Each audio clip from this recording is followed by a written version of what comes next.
I will give a break. Yeah, I will guide you.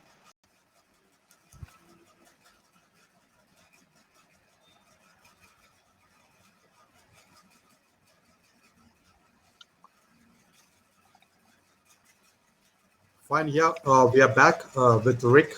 He has uh, he has got a presentation to make. Over to you, Rick. Go ahead. Terrific. And hello to everybody. I know we're in various parts of the world, so I'll just say hello rather than good morning. To introduce myself, I'd also like to briefly mention our investors and board, because I think that kind of backing is important as entrepreneurs and investors think about this space. For my own background, I was the CEO and president both of Sporting News, which was owned by Paul Allen, the late co-founder of Microsoft, as well as National Geographic, which is an organization familiar to most of you. And prior to those two experiences, I was a senior executive at Discovery, and before that at the White House under President Clinton. I've been working in the media and technology arena for almost 3 decades. I point to our board, and I have 3 examples on this slide because they really are an extraordinary strength to our company, which is now in its 13th year. Ted Leonsis is the co-founder of ViewLift. He is an extraordinary technology pioneer and entrepreneur. He's on the executive committees of the National Hockey League, the National Basketball Association, the Women's Basketball Association, a number of professional sports, and large Fortune 100 companies like American Express and Groupon. He's also an award-winning filmmaker. Peter Barris is the former managing director for New Enterprise Associates, which is kind of the granddaddy of tech VC firms in the United States. Tig Savage, who you see on this slide, also a board member and representing Revolution, is an extremely experienced technology VC and operator. And you see across the bottom the institutional investors that ViewLift has attracted, from NEA to Comcast Ventures to Tegna, which is one of the largest television station ownership groups in the world, to Revolution, which is the fund started by AOL co-founder Steve Case. So that's a little bit of our background. I want to quickly touch on what ViewLift is to kind of ground the comments I'm going to make on the topic that we've chosen for today, and put that in some context. We are an end-to-end platform distributing streaming content of various kinds globally and helping clients mobilize and monetize their efforts across all business models. And you see a number of them up on top. We have both front-end and back-end expertise. Both are essential. And we bring our clients' content to all major OTT and mobile devices. We also handle both live and on-demand content. Our principal sectors for our clients are in the entertainment and media sector, as well as sports, but we also represent education-based companies, fitness content, and a variety of other forms of content.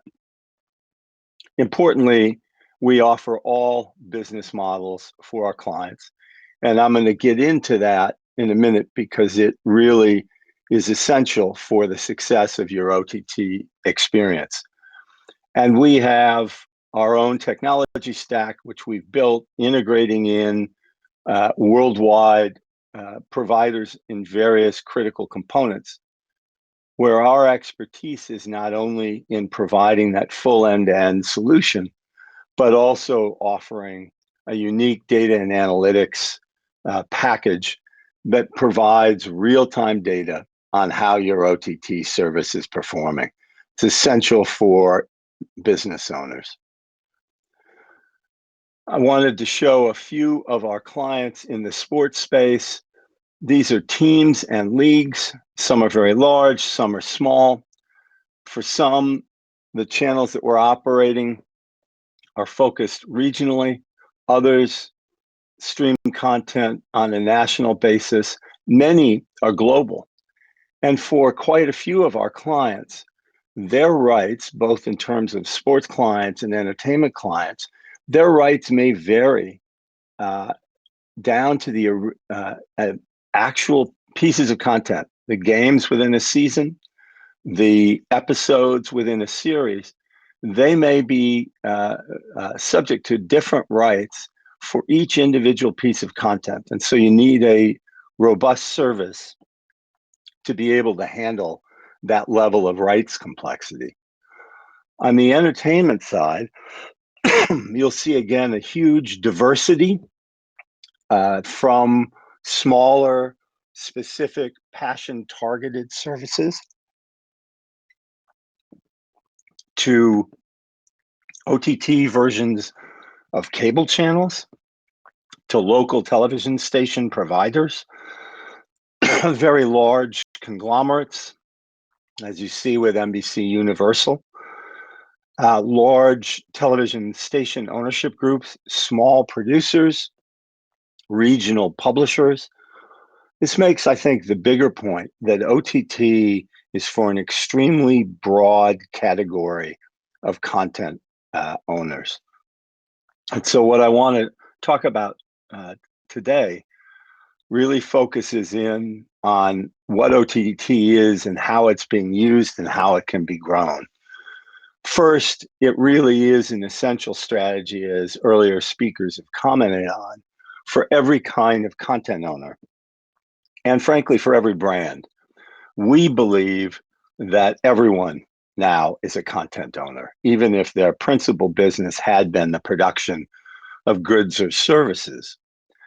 Second, and this has been referred to in earlier sessions as well, there are a variety of business models. Clients can combine those business models and in fact can change them over the life cycle of their business. That's extremely important to think very deeply before you launch a service, what business model you want to utilize, and then continue to evaluate it based on real-time data.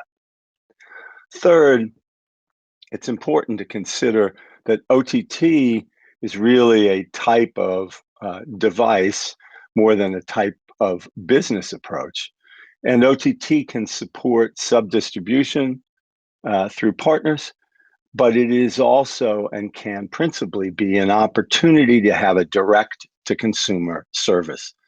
That's extremely important for matters that were referenced in the last session.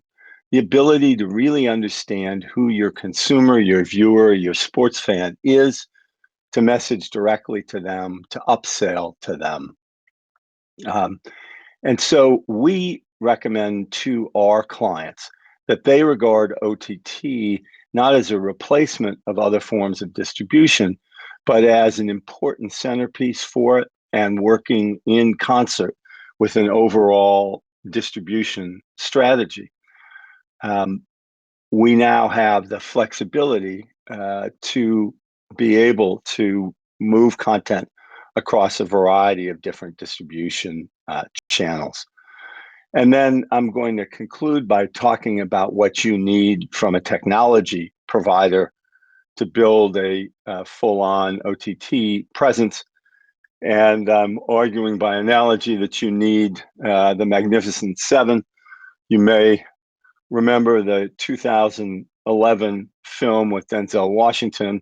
You may remember The Seven Samurai, the classic Japanese film that kind of started this whole genre. But I'm pointing to the 1960s classic in part because of the tagline of that film. It said, "The Magnificent Seven, they fought like 700." And in a cluttered media landscape like the one that we are all working in today, you really need partners who can have that kind of 100-fold impact for you. So let's first ground OTT in some pretty clear size metrics. The first is that the marketplace is extraordinarily large and explosively growing. In terms of market value, over the last 8 years, you've had roughly an 8-fold increase in value. That's being driven by consumer behavior. Just in the last year, 2020 over 2019, the streaming in hours was had more than doubled, up 115%. And that's happening because of a range of services, a profusion of content, and an explosion of the number of devices.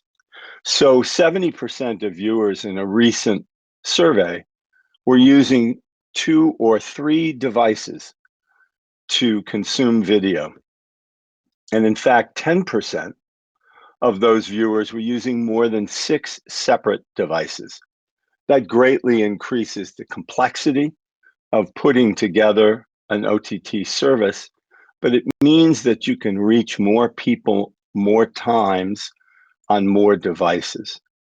The market differentiation in terms of consumer preference is also pretty large. In India and Brazil, for example, viewers surveyed preferred on-demand versus live, different in other parts of the world. In the United States, 30% of the marketplace uses 3 or more streaming services, meaning separate subscriptions to 3 or more services. And these folks are watching an extraordinary amount of content. Again, in one survey, 73% of streamers were watching more than 3 hours of content a day. It's important to keep in mind the principal business models that can be accessed via an OTT service. Transactional video on demand, it can be expressed as pay-per-view, paying for individual pieces of content. That offers the highest possible revenue per view.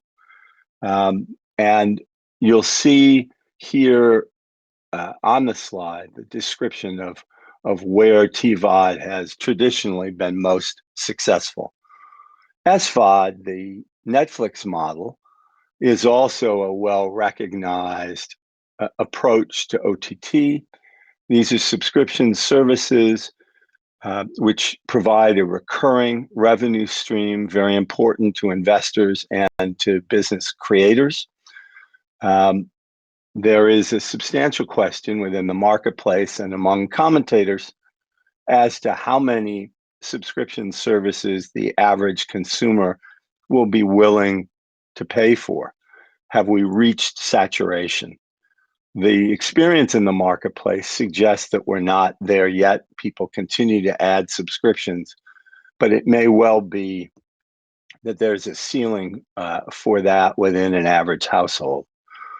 And then AVOD, or ad-supported video on demand, has been growing extremely rapidly. It has the lowest barrier for a viewer to watch because it's free to view, and the model is deriving its support by the airing of advertising.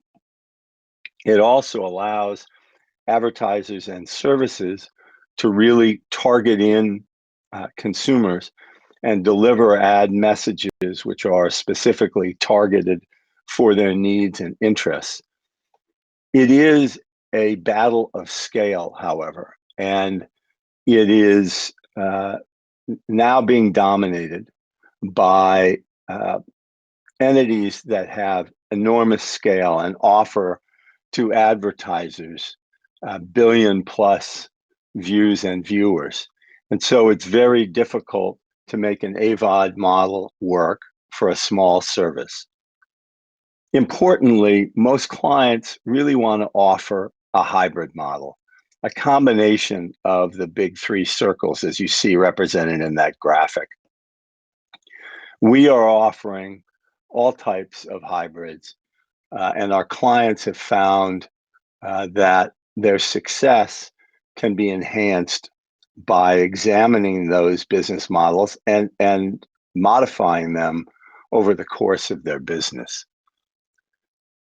I want to get back to the notion of OTT as being part of a complete distribution plan.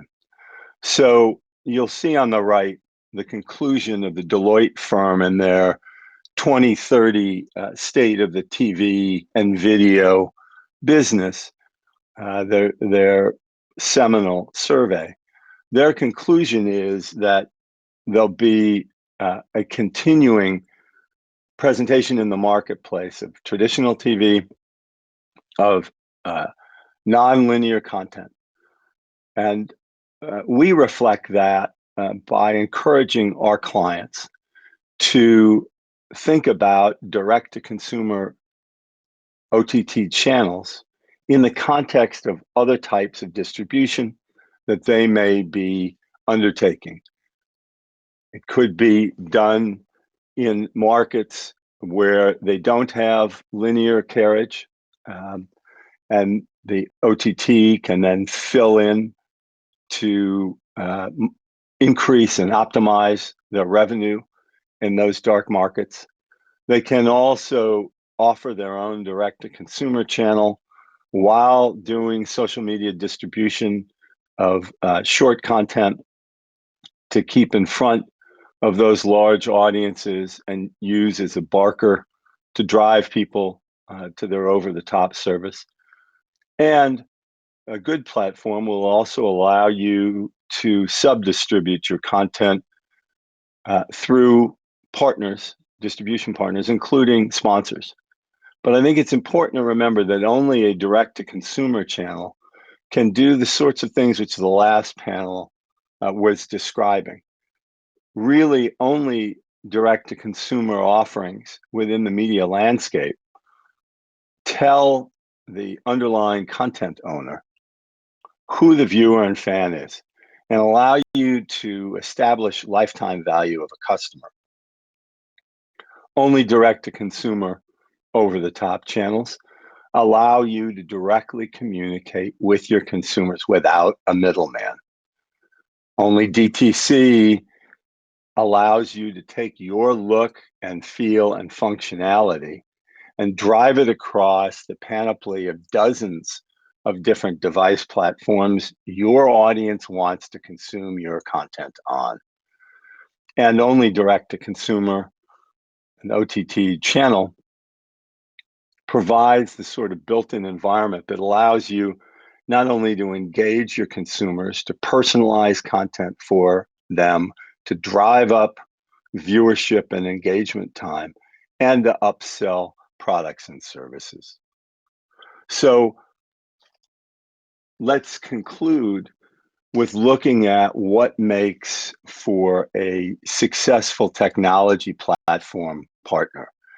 We would suggest that these 7 characteristics, the Magnificent Seven, give you the greatest chance for OTT success. So they become, in a way, the questions you should ask your aspiring technology partner. First is breadth. We think end-to-end content and control over the technology stack is exceptionally important, and it's because of accountability. When you have your own built solution integrating in a variety of partners for elements of the technology stack, the cost of creation is much greater, but the chances of failure are also greater. And that comes from the fact that if you want to innovate or if you have to solve problems, it's exceptionally difficult to pinpoint what part of the chain broke down. And so the breadth and accountability of the offering is very important. Breadth also means type of content. Does the platform allow you all of the feature sets you need to deliver live content? Does it have what you need for on-demand?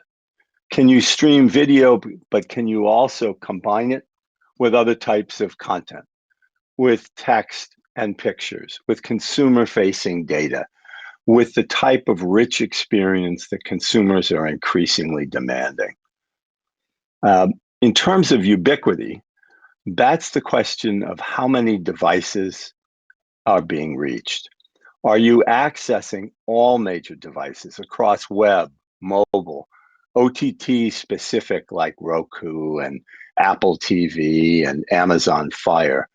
Are you reaching the major IPTV platforms? How about game consoles? Particularly if you're looking at a global delivery, there's an enormous variation in what consumer consumption patterns are. In the US, television screens are preferred over mobile about 2.5 to 1. But in India, the mobile consumption is equally preferred to viewing on television. And that drives home a central point about both the CapEx and operating expense of trying to provide platforms yourself or going with a smaller entity. There's a huge cost involved to have the staff required to continually update native applications across every device and every form factor. And if you don't have that, then your service won't work for your consumers everywhere that they want to watch your content. And that's why platforms such as ViewLift, who spread that expertise and effort across many clients, that's why platforms like ours provide real value. The next point is scale, and it's been referenced in earlier sessions. We know that viewership spikes unexpectedly as well as around special events. And if you have a user who hits that loading hourglass and sits and waits for content to load, or a 404 error message, they may never come back. There are basic functions that they expect to be able to continue watching easily, to do it from different devices, to find new content fast, and to have ease of use and common look and feel across all of these. And so do you have a platform that has done that, that's handled millions of app downloads, petabytes of data a month, hundreds of thousands of concurrent streams? Fourth, your platform needs to offer stability in two ways. Financially, because you're now making a major bet on the over-the-top market, and you need to be sure your partner will continue to be in business with you. The other kind of stability is technical stability, platform uptime, capacity to handle spikes, surges, changes, increases in functionality without a diminution of stability. Fifth is speed to market. It's extremely important for many clients, once they make the decision to go over the top, to have a proven track record of getting into market quickly. It used to take many months, perhaps as much as a year, especially if multiple devices were involved. And now we're able to get our clients up in 2 months. And in a couple of cases, we've actually gotten them into the market in the space of a few days. The ability to do that without failure is exceptionally important and difficult. So ask about that. Sixth, personalization. Viewers are increasingly demanding personalized recommendation engines, presentations, the capacity to be able to see what they want when they want it. Those tools are hard to develop and stabilize. Ask your platform partner about them. And finally, transparency. And by this, I mean are the key metrics of your business being delivered to you in real time and across all of the functional areas you need to track your business. The beauty of digital is its accountability. And so we give our clients a real-time dashboard that tracks over 100 data points on content usage, revenue, traffic sourcing, quality of service, and allows them to dive in each one of those by time, by geography, by device, and down to individual episodes or individual games in a season. Much more to talk about, but I know that we've got a tight time limit now. I'm going to end the screen sharing, and perhaps there are questions.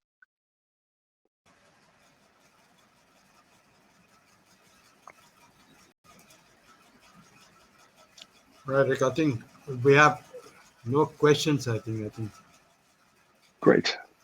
people have no questions. Most of them are startups. It was a great insight giving on, especially for the OTT startups, building up a new model, building traction. It was a great insight. Thank Rick for Thank you. coming here and giving an insight. Thank you. Thank you. Look forward again. I will share Thank the you link again. for you with Mash. Okay. Great. Thanks again. Thank you.